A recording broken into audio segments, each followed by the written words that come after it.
And little Caylee, you know, was being a 2.5-year-old and acted up, and I was like, be quiet, I want to go do something, and Grandma's tired of taking care of you, and just be quiet. I don't think she did it on purpose. I think it was accidental, and one thing led to another. Just trying to quiet her, and then, you know, it was like... You go from that, though, to dumping the body. Well, she had a lot of anger in her because she had been fighting with her mother the previous week. We had picked up on that, and that had come out that Cindy and Casey had been fighting, and basically take responsibility, and you get these vibrations. But when people ask us questions, usually it's about a missing person, or it's about, you know, where somebody's at. And we start getting visions of if they're dead or alive. Then we start seeing scenes in our head or visions, and then we try to put a location to it. Like if they say it's, you know, Florida, then if you feel it's near the house where maybe they buried the child, is it something that, you know, a place that the suspect maybe went to and had cigarettes or buried her gerbils or her animals? And then it's basic investigative work, and it's intuition and psychic ability and visions. Well, let's talk more about, according to you two in this Inquirer article, Casey and Caylee and their struggle here. We'll talk about that next. Also, we'll take your phone calls here at 412-333-PCNC. Much, much more with the Vincent Sisters next.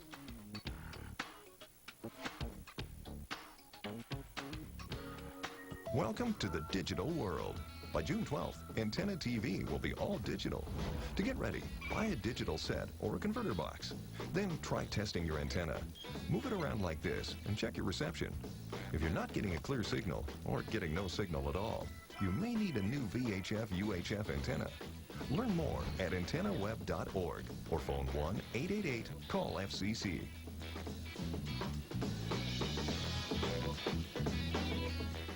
For some people, seasonal allergies are no big deal. For me, they are. The sneezing, itchy runny nose, and congestion make me miserable. Finally, I got some professional help. I saw my doctor, and she prescribed Astepro. Astepro. It's a powerful prescription antihistamine spray that goes right to the site of nasal allergy symptoms to relieve sneezing, itchy runny nose, and congestion. See, Astepro goes in your nose and binds to histamine receptors. So when allergens attack, Astepro is there to block histamine and relieve those nasty symptoms. If you're allergic to Astepro, Astelin, or Azolastine, don't use it.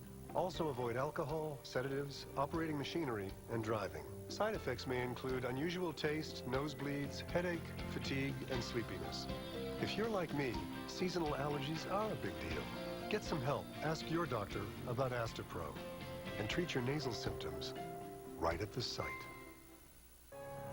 Experience the difference between a master jeweler and a jewelry store. Trinity Jewelers offers custom jewelry creations starting at just $195 by recycling your old gold and diamonds into a beautiful new piece of jewelry or family heirloom. All of our fabrication is done on site by our in-house craftsmen to offer you the best value for your money by eliminating the middleman.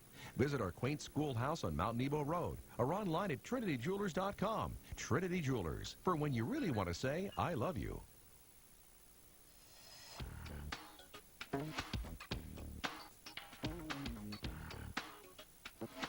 Criminal psychics, do they work? Well, in the case of Caylee Anthony, big news, courtesy of the National Enquirer with us, the Vincent Sisters, who are part of this big article that we've talked about. Now, I haven't really shared a lot of it with you. Let me go over this from the National Enquirer. Again, this story continues to shock and mortify concerning the death, first the disappearance and now the death of Caylee Anthony. Her mother, Casey's being held. The Pittsburgh-based psychics even predicted accurately that the body would be found inside a black plastic bag along with a blanket. The story continues. Now the sisters have shared with investigators and the Enquirer their chilling visions of the scene where Caylee died, and both agree that Casey did not act alone. Quote, Casey was packing to visit a boyfriend. Suzanne told the Enquirer, quote, she was in the bedroom of her parents' house with Caylee, who was throwing a fit, not wanting her mother to leave. We believe Casey had been giving her something, cough syrup perhaps, to sedate her, but it wasn't working. Finally, Casey snapped. In a rage, she puts her hand over Caylee's mouth. When that doesn't shut her up, she covers her mouth either with duct tape, later found on the body, or with a pillow. Suddenly, she realizes that Caylee is not moving. She checks. Caylee is dead.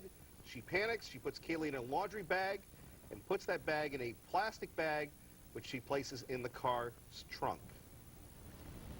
Wow. That's correct. That's the visions that we feel was little Caylee's last moments. A tragedy for a young child. Yeah. Very sad. Any remorse that you're feeling from the mother? No. No, I think that she is, she sort of like separates herself from what's happened, like it didn't happen. So it's kind of like a strange disassociation. Sure. It's really kind of a strange case. You say in the story she didn't act alone. No. I think she had help. She feels she had help. I feel it was another male and another male who may have known but not knowingly, disposed of the body. Maybe she just said, come help me, or just let's go to a location.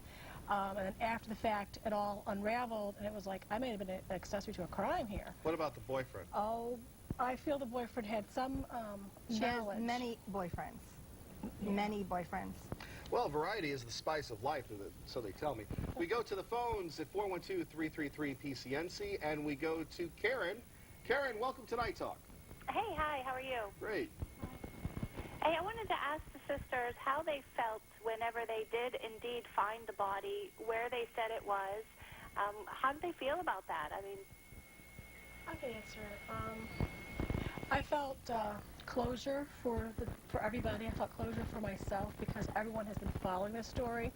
I felt deep sadness because everyone wants to keep on the back burner that maybe someone has her and then they'll release her.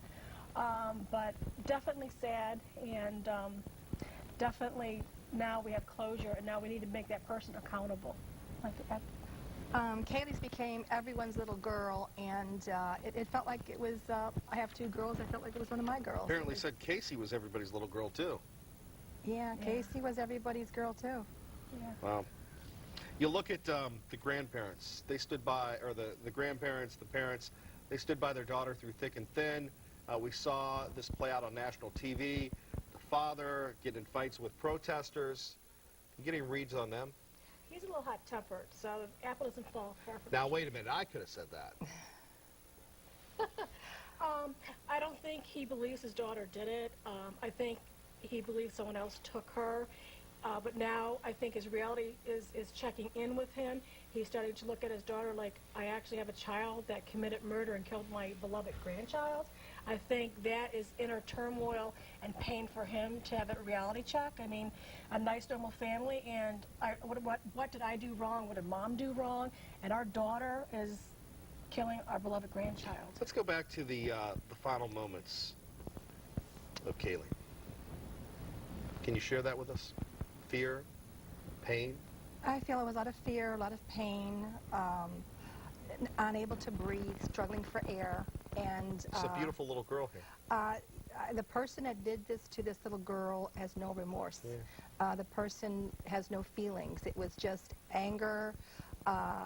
Things got carried away, went too far. Anytime you put something over a child's mouth, the intent there is they could smother or they could choke and not breathe anymore. And then the mother doing this, not a stranger. No, the mother did this. Her Right. whole motivation was the little girl was acting up, 2.5-year-old, playing around. Her intent was to go see her boyfriend. But you go back to the vision you got about the girl, I mean, how she died. I felt that she tried to quiet her and then, be quiet, I want to go out, and then just to, put her in a sort of a timeout, put a little tape over her mouth.